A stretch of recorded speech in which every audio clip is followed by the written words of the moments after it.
এই শেখ হাসিনার বিরুদ্ধে যখন কেউ কথা বলতে পারে নাই, তখন আমরা রাস্তায় কথা বলেছিলাম এবং বলেছিলাম আল্লাহ যেন এই দুই চোখে গজব পড়বে সেটা যেন দেখতে পারি।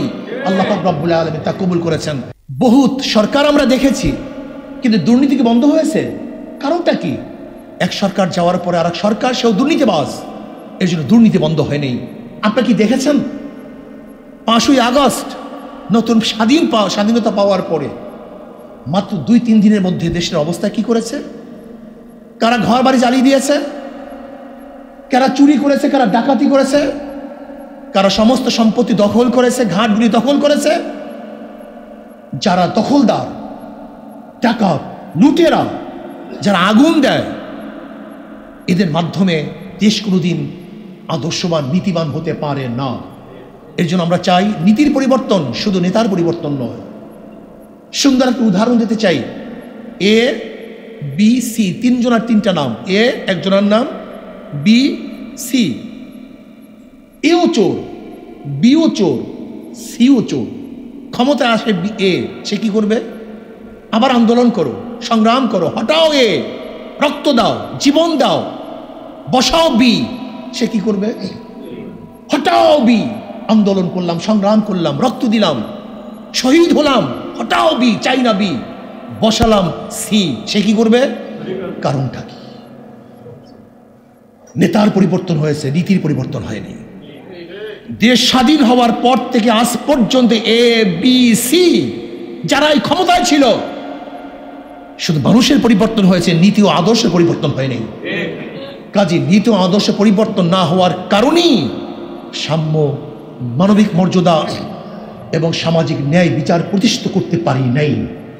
কাজে আমরা চাই সাম্য, মানবিক মর্যাদা এবং সামাজিক ন্যায় বিচার প্রতিষ্ঠা করার জন্য কুয়ার মধ্যে ইঁদুর রেখে কুয়াকে পরিষ্কার করা যায় না। কুয়ার মধ্যে ময়লা রেখে, অপবিত্র জিনিস রেখে 1000 বার কুয়ার পানি সেচলেও কুয়া পরিষ্কার হবে না। এখন সবচেয়ে মনে রাখতে হবে, বাংলাদেশের সংবিধানের মধ্যে হলো ময়লা, সংবিধানের মধ্যে আবর্জনা। এই সংবিধান পরিবর্তন করার আগ পর্যন্ত কোনোদিন নীতি ও আদর্শ পরিবর্তন হবে না। এই জন্য আসুন আমরা সাম্য, মানবিক মর্যাদা এবং সামাজিক ন্যায় বিচার একটা আদর্শবান রাষ্ট্র চাই। এই জন্য নিজেকে করতে হবে, নিজেকে পরিবর্তন করতে হবে। আর শ্রদ্ধাভাজন ওলামায়ে কেরাম গিয়ে বলবো, শ্রদ্ধাভাজন ওলামায়ে কেরাম, আমি 5ই আগস্টের এই আন্দোলনের আগে একটা বক্তৃতা দিয়েছিলাম, যদি এই আন্দোলনে আপনারা সম্পৃক্ত না থাকেন তাহলে ইতিহাস থেকে আপনারা আবার বিচ্ছিন্ন হয়ে যাবেন। আমাদের সম্মানিত ওলামায়ে কেরামের সবচেয়ে বড় সমস্যা হলো এই, তারা সময় বুঝে কাজ করতে পারে না। সময় বুঝে কাজ করতে পারে না, কখন কোন কাজ করতে হবে। আল্লাহ না করুক যদি এই আন্দোলনে আমরা সশরীরে উপস্থিত না হতাম, আমরা সক্রিয় ভূমিকা না রাখতাম, তাহলে আবারও ইতিহাস থেকে আস্থা করে আমরা নিক্ষেপিত হতাম। এটা বুঝতে হবে।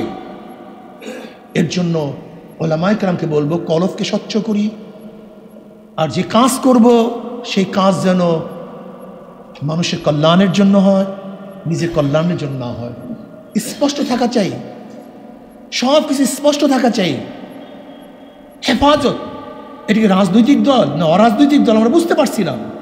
আমি হেফাজতের দায়িত্বশীলকে বলবো, আপনারা অবশ্যই হেফাজতকে রাজনৈতিক দল হিসাবে স্বীকৃতি দেন, ঘোষণা দেন, তাহলে আমরা মনে করবো এটা রাজনৈতিক দল। কিন্তু যদি উট পাখি হই, উট পাখির অবস্থা যখন বলা হয় তুমি বোঝা বহন করো না কেন, বলে আমি তো পাখি, বলে উড়াল দাও না কেন, বলে আমি তো উট। এরকম না, স্পষ্ট করতে হবে যে আমাদের সমস্যা এটা সমস্যা। আমি অরাজনৈতিক দল যদি প্রোগ্রাম দিই রাজনীতিক, সমস্যা হয়। এর জন্য আমি আমার শ্রদ্ধাভাজন সেরে তাজ ওলামায়ে কেরামকে বলবো, যে যে কাজ করব স্পষ্ট বলবো আমি এই কাজ করতে চাই, এইটা আমার এই কাজ। যদি এইভাবে আমরা স্পষ্টভাবে কাজ করতে পারি এবং সমাজকে গড়ার জন্য সবাই ঝাঁপিয়ে পড়তে পারি, তাহলে ইনশাআল্লাহ সমাজকে করতে পারবো। আর এই আন্দোলনে এই বৈষম্য বিরোধী আন্দোলনে এবার ওলামাই কেরামের ভূমিকা, তোলাবাদের ভূমিকা সবচেয়ে বেশি ছিল, সর্বজ্ঞ ছিল, এবং আমার সশরীরে আন্দোলনে ঝাঁপিয়ে পড়েছিলাম। কাজে আমি বৈষম্য বিরোধী আন্দোলনের সমস্ত সাথীদেরকে বলবো, যারা আন্দোলনে অংশগ্রহণ করেছেন, পরামর্শের সময় আমাদেরকে বাদ দিয়ে যেন কোনো পরামর্শ না করা হয়। আর একটা কথা মনে রাখতে হবে, এই আন্দোলনে শুধু ছাত্ররাই অংশগ্রহণ করে নাই। এক সময় ছাত্রদের দাবি ছিল, পরবর্তীতে এই দাবি গণ দাবিতে পরিণত হয়েছিল। ছাত্ররা প্রথম তো সরকার হঠাৎ আন্দোলনের ঘোষণা দেয়নি, তারা কোঠার সংস্কার করতে চেয়েছিল, কিন্তু পরবর্তীতে এই আন্দোলন গণ আন্দোলনে পরিণত হয়েছে। কাজে গণমানুষের সাথে পরামর্শ ছাড়া, ওলামায়ে কেরামের সাথে পরামর্শ ছাড়া এই আন্দোলনে আমরা যে সম্পৃক্ততা ছিলাম, আপনি চিন্তাও করতে পারবেন না। আমাদের ভূমিকা যা ছিল, আপনি দেখুন, যখন কেউ ভূমিকা পালন করে নাই, আমরা তখন ভূমিকা পালন করেছিলাম। এই শেখ হাসিনার বিরুদ্ধে যখন কেউ কথা বলতে পারে নাই, তখন আমরা রাস্তায় কথা বলেছিলাম এবং বলেছিলাম আল্লাহ যেন এই দুই চোখে গজব পড়বে সেটা যেন দেখতে পারি। আল্লাহ পাক রব্বুল আলামিন তা কবুল করেছেন। আমরা বলেছিলাম, ভারত, আপনার সেনাপতি, আপনার বিমান বাহিনী, আপনার পুলিশ বাহিনী, আপনার ভারত, চীন, রাশিয়া আপনাকে রক্ষা করতে পারবে না। আল্লাহ পাক রব্বুল আলামিন স্বচক্ষে তা দেখিয়ে নিয়েছেন। এখন আল্লাহর কাছে দোয়া করি, আল্লাহ যেন এই দুই চোখে ইসলামের হুকুমত দেখান।